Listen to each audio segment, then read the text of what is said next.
Hello and welcome to Sons of the Dragon, the Immortal Iron Fist podcast. My name is Connor McKenna. And I'm Rebecca Hart. And we're here. And yeah. So today we are covering Power Man and Iron Fist 64, which is following up from our last issue/episode, which is Power Man and Iron Fist 63. But first about Iron Fist news. There isn't much.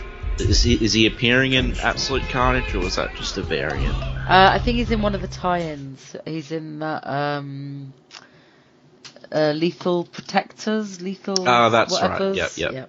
It's quite a nice cover, but so it might be worth checking out. The main event, or that one, yeah. I don't know. I'm probably not going to read it. I was probably just going to read the tie-in, honestly. Yeah. And as I posted on Facebook a few weeks ago, Marvel Ultimate Alliance 3 released on the Switch, and Iron Fist is playable in it.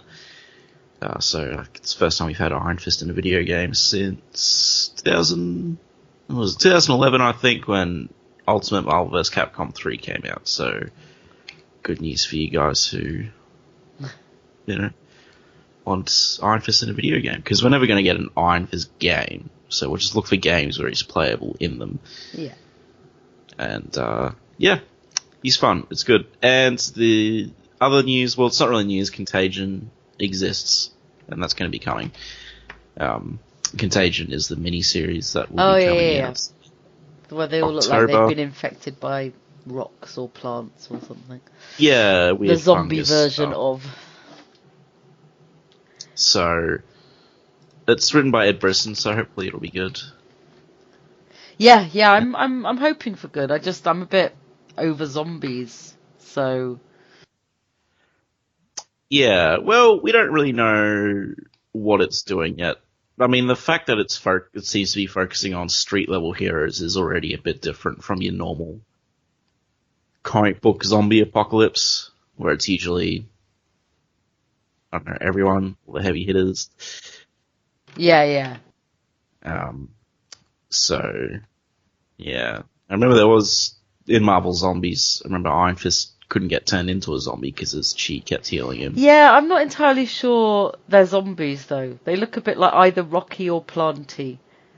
Yeah. And there is a Marvel Zombies thing coming out in October. And DC's doing their zombie thing.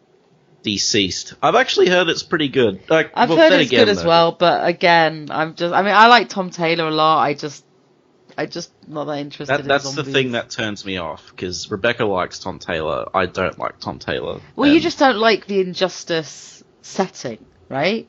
It's not. No, I don't. I specifically don't like his writing in that book. Okay. I would have no problem with the setting if it was better written. Okay. I think he's a pretty good writer. Yeah.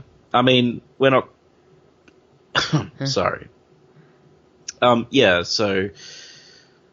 Because I hear everyone saying it's good, and then I remember, oh wait, but everyone thinks Injustice is good but me. So, they're not worrying. But apparently... People don't think it's all good. So, that's not just you. But there's definitely better years in it than others. I mean, the writing wasn't as bad as the artwork was initially. That was embarrassing. I barely remember the artwork from the beginning bits. It's pretty funny. But anyway, this isn't the Tom Taylor podcast. If there is a Tom Taylor podcast, I don't know. So, yeah, that's all the Iron Fist news. Not much at all, but at least there is something. Yeah. So, we will be covering, as I said, Contagion when it comes out with the Into the Night podcast, because why not? And Moon Knight's there on a cover, so maybe he's in it. Yeah, I think he probably is. And we think Pay's in one as well, right? Yes. Yeah, she's on a cover with Jessica Jones. Yeah. So it could be kind of fun. Yeah. I mean, I'm surprised we're seeing... I'm not surprised we're seeing Pay, but I am surprised we're seeing Pay in this context. Yeah, a little bit, but I'm kind of glad that someone's trying to, keep some sort of continuity going. It's just funny because it's Ed Brisson, though, and Yeah, it is weird, one of our isn't questions it? in He didn't use that her run was like, at all, yeah, barely. when is Ed Brisson's run set? Is it before Immortal Iron Fists, which we concluded it was, because Pei wasn't there. Yeah. And he was really depressed. So, but now Ed Brisson's writing a thing with Pei in it, so I'm wondering if he'll tie up some plot threads. Well, not plot threads, but it'll be interesting because he did do quite a nice job of bridging some of the continuity for Iron Fist. So we'll see. Yeah, no, I just wish it wasn't zombie-ish, but it may not be, and I may be all right, so it's okay. And I don't even hate zombies. I'm just sick of them right now. I actually quite like zombie comics overall. So it does seem pretty zombie-ish. I mean, it's called Contagion, unless people are just getting diseases and dying. But that's what I mean. It could be some other disease, but it seems a bit like that Phantom Limb one, a little bit as well. You know, people keep throwing diseases at Danny. Yeah. Well, I mean, I guess when you got chi healing, yeah. He kept throwing diseases at him sick, Luke, then Luke could probably just keel over and die, so it wouldn't be very interesting. But we talk about Contagion a lot, but like we know stunningly little about it. All we have is those covers, and that's pretty much it. Yeah. So we're all just speculating, but it's fun to speculate. We should get the solicits for it soon. So hopefully it'll be better than Damnation.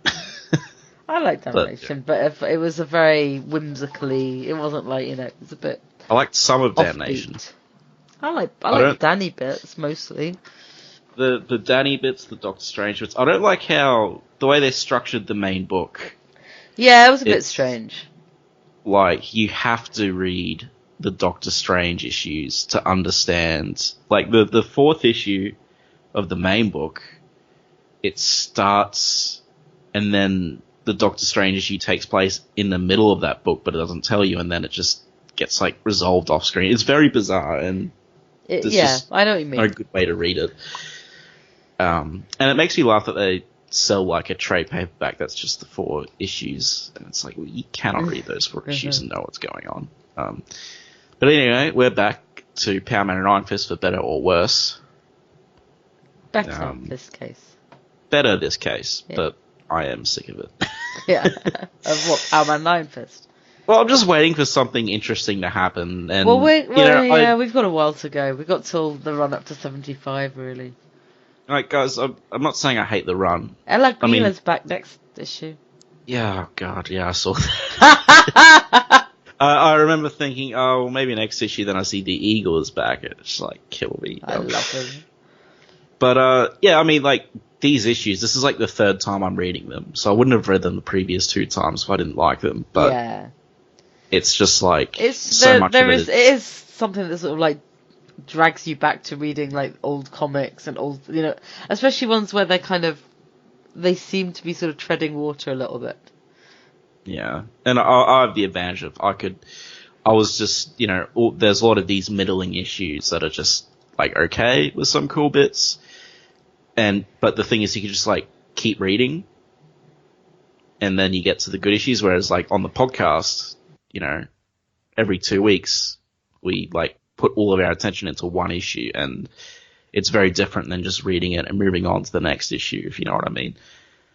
I don't know. Yeah. It's like the pacing, I guess. But anyway, this issue is one of the better ones so far. Yeah, it's quite fun, and we'll get to why I like it near the end. Yeah, so this is Power Man and Iron Fist 64. The cover artist is Bob Layton and Irv Watanabe, and it is called The Last Gamble. Writer is Mary Jo Duffy, penciler is Kerry Gamble, inker is Dan Green, and John D'Agostino,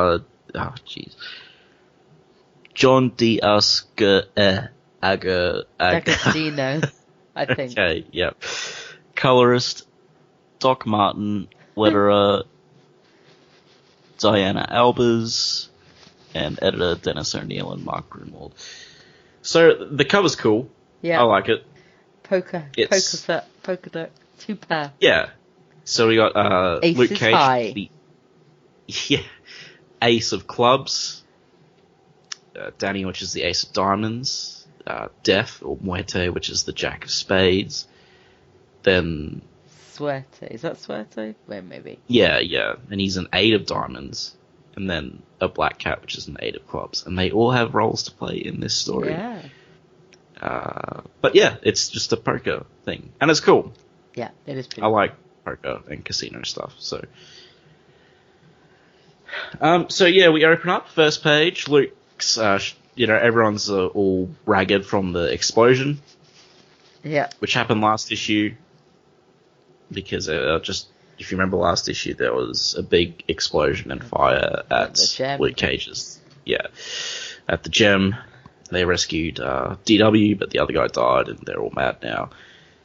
And Luke's interrogating one of his sources, Gabby. In his usual way, holding up in the air and threatening him. Pretty much. And we get a big flashback sequence, which is, I guess we'll explain it briefly in case people don't remember, but, they've been tearing up casinos, like illegal ones. So the casino ringleaders are like, hey, we don't like this, let's take care of them. So they blow up the gem, and then they kill the guy who blew up the gem before Luke can interrogate him. Yeah. They kill him with a crossbow. And the DW is injured, and they rescue him, and Luke Cage is super angry now. Yeah. He's always angry, but now he's angry. Yeah, now he's super angry. He is very angry in this issue a lot. And his shirt doesn't stay on. No, it doesn't. Replaces it, it gets obliterated instantly. Yeah. Seriously, his shirt just does not stay on much in early Luke They're Cage made of, comics. tissue paper. Yeah, Danny's is much more resilient. Yeah, and it's not even the symbiote thing. But it may be because he's a billionaire. Maybe he has better quality of clothing. Actually, that's like a ceremonial Kunlun garb. Did he just get them because he was wearing that. They're also cut a lot, yeah. So does he sew it back together? Does he have he a does. bunch I can just see him doing it. But also, he's showing a fair bit of his chest anyway. He doesn't really need to lose the shirt. Whereas Luke loses it all the time. But anyway, yes, so they're having this big old thing, and then, we get to see the Death's Head mask again. I actually thought, I don't remember this mask being in the previous issue. No, well, I didn't do the previous issue with you, but I don't remember seeing it either. Because I thought, this happened, and I'm like, oh, this is actually pretty cool. Yeah, it made me laugh, because, of course, it just makes me think of Death's Head, the character. Who's just had a new comic launch, so I'm like, Death's Head. They even say funny. Death's Head. Yeah, they even say it, and I was like, you look like Death's Head, and I'm like, it doesn't look like Death's Head. Oh, I see what you mean. Yeah. So he comes and kills Gabriel. Yeah. The guy Luke Cage just for talking, essentially. And, this is where I was like, he essentially stabs him. Yeah. Well, not I don't know why I said essentially stabs. He just stabs him. But, I think this would have been a really cool, to introduce, a sort of new villain. Yeah. He shows you his true face. I would have liked that. Well, not kind of like the Phantom and stuff. Yeah. I thought it would have made it pretty interesting, but he's just like a dude. He's just a dude. Like a really skilled dude, but then their informant who's blind is like, I'll help you find him. And Danny's like, but you're blind. Yeah. But as he points out, I can still tell who he is from, various senses. Yeah, he's not dead, but he can just tell who he is by the way he walks, which I'm pretty sure is... I guess he's been, probably living there for years. Yeah, and there is a... You do have that is apparently one of the things that you can tell by someone is their foot pattern and, And, their sense of size and things like that. He says this Danny backs it up. Yeah. By saying, in Kunlun they taught us, not to rely on just our sight and stuff. And Luke Cage is like, alright. But he's a bit reluctant considering Gab just got stabbed to death. Yeah. Immediately after. But, yeah. See, and actually, I don't mind these guys as villains. No. They're set up well in this issue. They weren't set up well in the last issue. Yeah, they have a little argument about what they're going to do. Yeah. And then we see Luke hanging out at Danny's in their civvies. And Danny's like, I'll pay for you. And Luke has one of his strops. Don't pay for me. Like, yeah, I mean, Luke, at some point he should just take the money, you know? Well, it's funny because Luke mentions that he's really glad that Danny can put him up. Yeah, but when Danny offers him money, he's like, no, I don't want it. And he's like, oh, money's not going to fix everything. And I'm like, yeah, I'm sure Danny knows that. He's just giving you money for, like, food, dude. Yeah, he just thought maybe you'd need a few shirts since you lose them so often. Yeah, I mean, goddamn, like, Jeez. I get what they're doing, but it's as subtle it's as a over brick and over again, my head. And they keep doing it. Yeah, it's like there's no development on that. There's just like this permanent thing between them. But then the doorbell goes, or there's a knock, and it's our fave dude, Bob Diamond. Bob Diamond, yes. And I do like Luke's like, I've seen your last picture. I hope you fight better than you act. He's such a dick, Luke. I'm sorry. Savage burn. Such a dick. Yeah, actually, to say that to a random stranger is pretty... It's pretty rude even to say it to someone you've met a few times, frankly. It's like, if you don't like his act, so what? Just don't watch his films, dude. You're the one who chose to live in a cinema. I guess Bob, like, is kind of arrogant in the way he introduces himself. He, like, gives him a brief bio. Yeah. He doesn't really ask for it, but yeah. It's still rude, but not that, you know. So, like, the whole thing with the bad guys' plan is, you know, the Hart Osborn. They're going after their friends. Yeah. Specifically Luke's friends, I guess, because Danny doesn't have any friends, apparently. So, well, he probably doesn't have any who live locally. That's true. Not as many, because, like, Misty and Colleen are probably out and about a lot. Yeah, they're not in this issue at all. But, so Luke goes to warn Harmony. Yeah.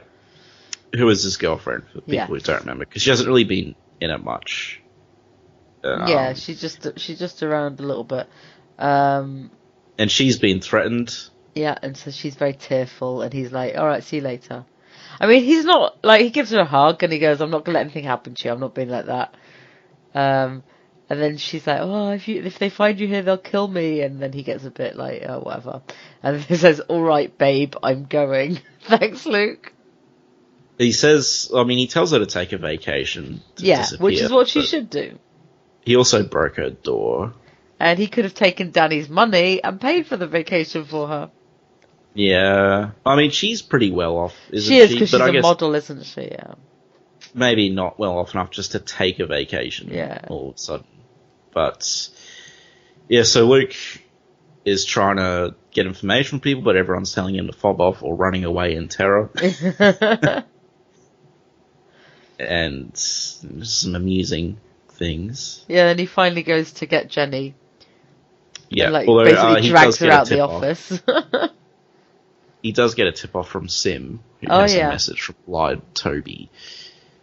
And Luke's like, hey, try not to get involved because I don't want more dead people. But, you know, they're disappearing. So they tell Luke where these guys are, but he doesn't go there. No, he goes to get Jenny out of the way. Which I just realised, because they gave him the tip to, like, and it all gets resolved, but they never go to that warehouse. Actually, no, they do near the end. Never mind, spoilers. I don't want to go to Canada. So he's like, I'm going to put you on the plane myself. Okay. Could have done that with Harmony, Luke, but okay, we all like Jenny, so that's fine. Yeah. Well, we all like Jenny at the moment. Yeah, well, yeah. That's like, we've got a while to go for that. I'm just thinking, like, there's no resemblance at all character-wise. Like, I think they just chose someone from this run. They just, like, chose a name at random, went, oh, we'll just use this person and turn them into, like, a ex-con. Yeah. Yeah, I agree. Because, like, they're completely different people. Yeah. And then you see Bob and Danny sparring. Yep, and Danny wins quite handily. Yep. Because, you know, he's Danny. Even without his ceremonial fighting guard. There's only a couple of times Bob comes close to beating him, and that's usually when Danny's under the weather. Yeah, and Bob, like, it wasn't Bob's introduction, he literally jumps him when he walks in the door. Yeah. You know, Bob, he's a son of the tiger and stuff, and they broke up like the Beatles. Wait, I wonder if that was deliberate. Possibly. I think it might be. Just seems. I don't know. But anyway. What's with Danny's face when he answers the phone? I don't know, it's hideous. He looks like a he's a cartoonish thug.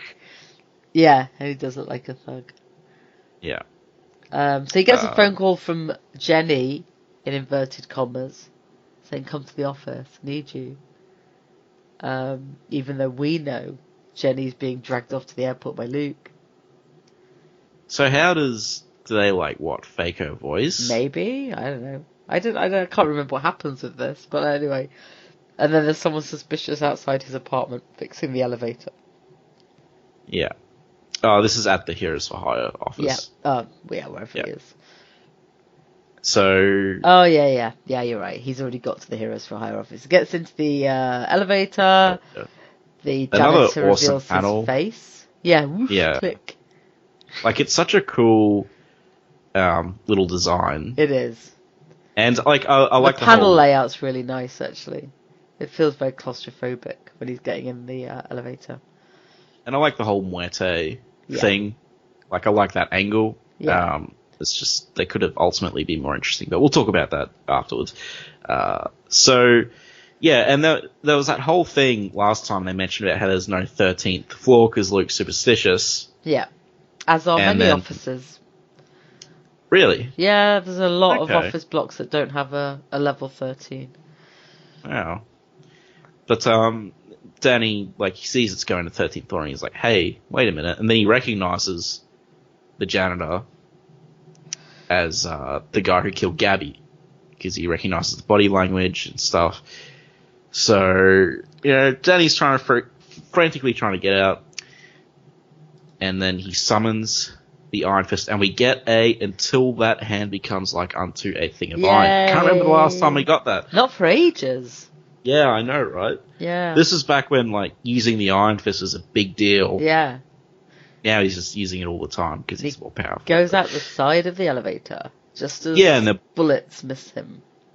I was expecting the elevator to blow up. Yeah, me too. But it looks very much like it was a barrage of bullets. Yeah. Which is a bomb would have been much easier. Much easier. It makes no sense. But this guy's supposed to be a super amazing assassin, so maybe that's the current meta of assassination in elevators. And then he has to use it. He has to use the fist again. And he's not sure if he can. Yep, because he's pretty much falling down the elevator. He has to grab onto one of the cables, which is impressive in itself that he's grabbed onto it. Yeah, because really. That would really hurt. It's like rope burn, but steel.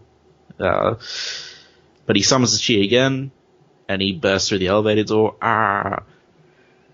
And yeah, so he's had to summon the Iron Fist twice, which is a big-ish deal because everything in these comics is a big deal when they happen. But you know what I mean.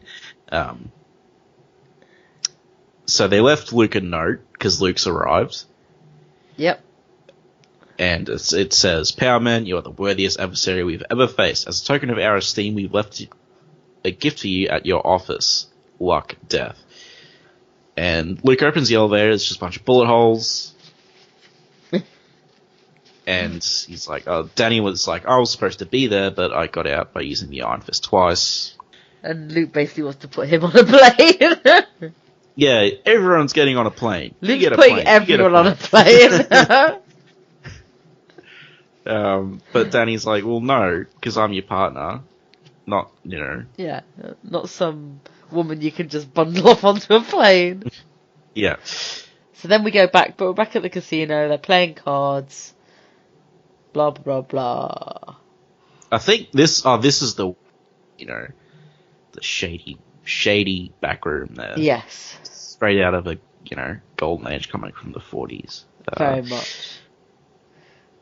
It's all smoky and so they're playing poker, and across the street Danny and and Lucas staking out where they think Danny, where they hear in the their guy's shitty been. disguises. Really shitty disguise. Danny's basically got a hat and coat on top of his stuff.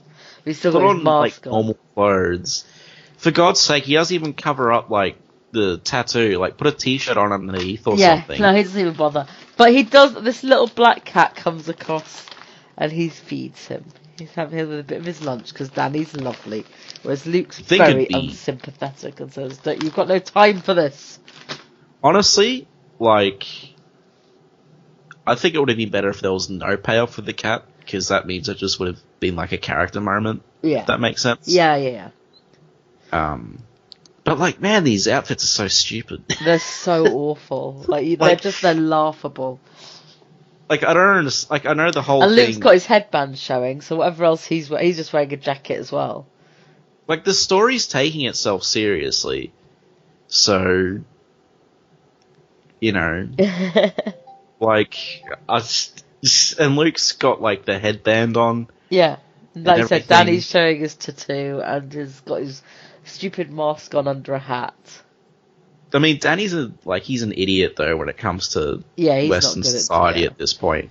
But Luke is like, this is no excuse. Luke's supposed to be like a man of the streets. He's supposed to know his way around. But I guess Luke has never been subtle.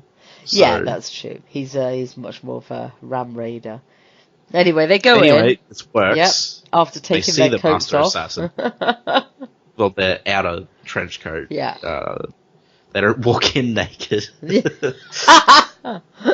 a whole different comic. A good panel though where they walk in. Yeah. The artwork is good there because artwork's been a bit spotty sometimes, but you know it's pretty good here. And they start fighting. Big fight.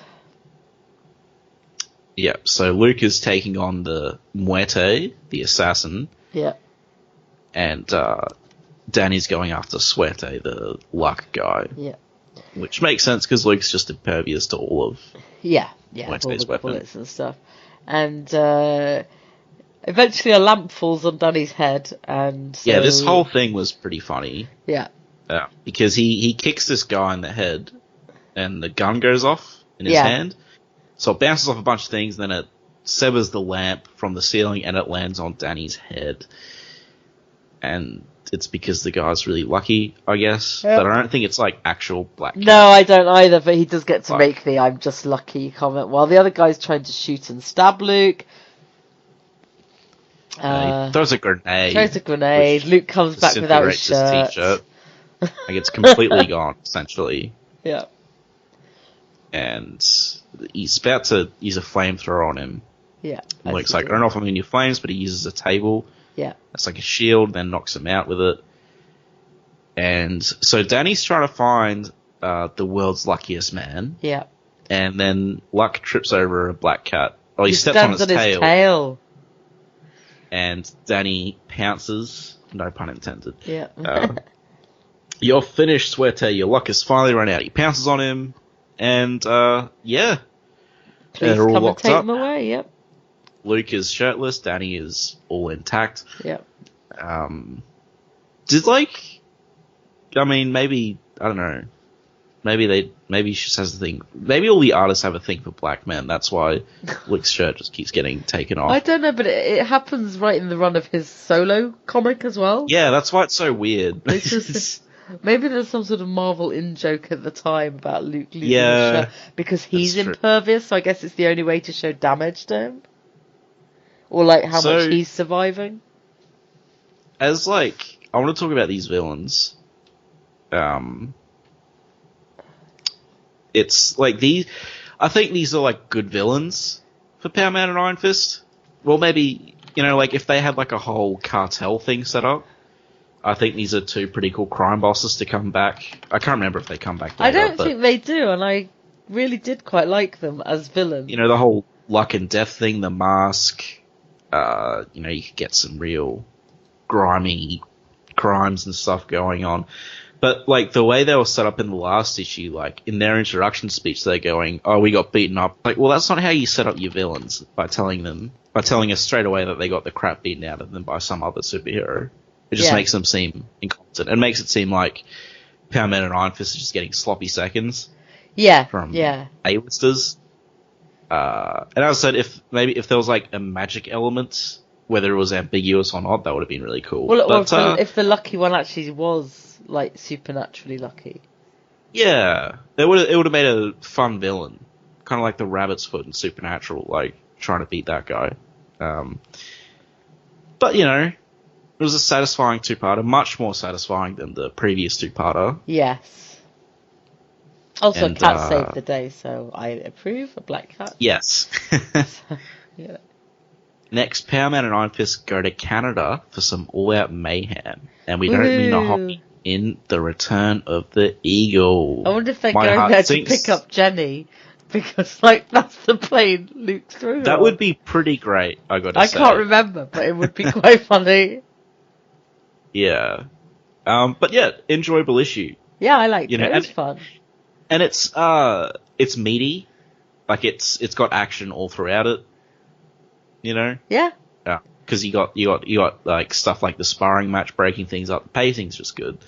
So the elevator. There's quite a lot in it, but it doesn't feel like cluttered. I mean, the story's only 17 pages. Yeah. Which is not long. Like usually there are a few pages more. But yeah, good issue. Yeah. And of course, 2 weeks' time, we'll be covering Power Man and Iron Fist 65. I remember, drop us a line and stuff. Review us on Facebook. You know, do all that stuff. We like to interact with our community, especially on the podcast side of things. You know, I mean, you guys, we got like 40 votes for covering Power Man and Iron Fist. Where are all you guys? You should be emailing us like, hey, why did you hate that issue that I loved as a child, that made my day as a child, and you just ruined my childhood? Where are those emails? You haven't really hated on anything that wasn't hateable though yet. So. No, it's true. You gotta work harder to stoke your outrage. So, as usual, this can be grabbed in the Power Man and Iron Fist Epic Collection, Volume 1. Volume 3 coming in October, I believe, actually, which will be nice. Nice, yeah. And I'm assuming it's available on Marvel Digital and Comixology because it's in the Epic Collection. So, yeah, bit of a short episode, guys, but what can I say? You know, it wasn't a huge issue, despite the fact that we just said there was a lot in. Well, yeah, I mean, but a lot of it's the fights and blah blah. You know, like. Anyway. I guess there wasn't much to gush over and there wasn't much to complain about. So. It was a pretty, everything worked as it should. Yeah. So, yeah. Have fun, guys. Until next time. Don't go busting up no casinos, because you might anger mob bosses who will try and kill you. Fair. Yeah. Take care, everyone. Bye. Bye. Iron Fist and all other characters in these comics are properties of Marvel and Disney. Any music or images we use belong to their respective copyright holders. We do this for fun, so please don't sue us. You can contact us at sonsofthedragonpodcast@gmail.com. Just send us mail, comments, thoughts, anything you want really. It doesn't even have to be related to Iron Fist.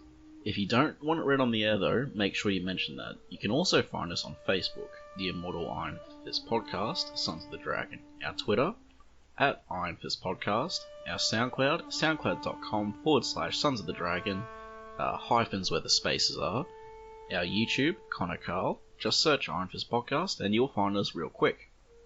We are also on iTunes. If you find us there, give us a review and rate us. If it's less than 5 stars, please say why so we can improve the show. And we're on Podcast Garden in the literature section, and last but not least, head over to our WordPress, Sons of the Dragon, the Immortal Iron Fist Podcast.wordpress.com. That's where I put all the show notes.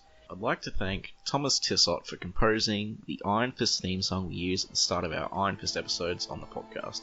I'd also like to thank Peter John Sikosky for composing the Power Man and Iron Fist theme we use at the start of our Power Man and Iron Fist episodes. And finally, thanks to you guys for listening.